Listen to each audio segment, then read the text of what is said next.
बिस्मिल्लाहिर्रहमानिर्रहीम। अस्सलाम वालेकुम दोस्तों, आप कैसे हैं? उम्मीद करता हूँ ठीक होंगे।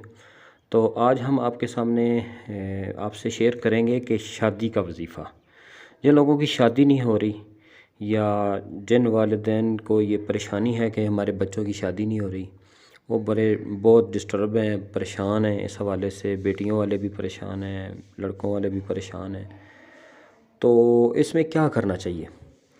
हर बंदा इस सोचो विचार में होता है, फ़िक्र में होता है कि यार इसका कोई हल होना चाहिए। तो इंशाल्लाह आज आपके सामने इसका हल पेश करेंगे बेहतरीन।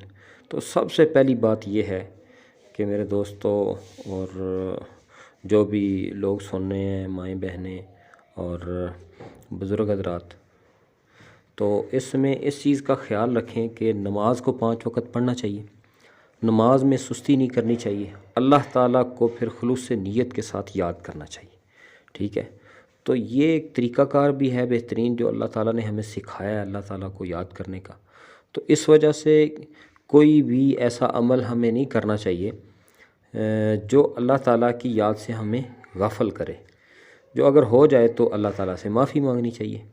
तो इस हवाले से मैं समझता हूँ कि जो बंदा भी ये वजीफ़ा करेगा, ये वजीफ़ा जो आपसे शेयर कर रहे हैं, इंशाअल्लाह तबारक व तआला अल्लाह ताला के हुक्म के साथ उसकी बहुत जल्द और बेहतरीन जगह पे शादी हो जाएगी। तो वजीफ़ा कुछ इस तरह है।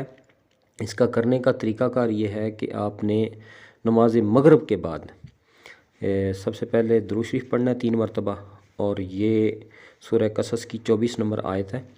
तो इसमें रब्बी इन्नी लिमा अंज़लता इलैया मिन खैरिन फ़कीर, तो ये आपने 100 मरतबा पढ़नी है रोज़ाना।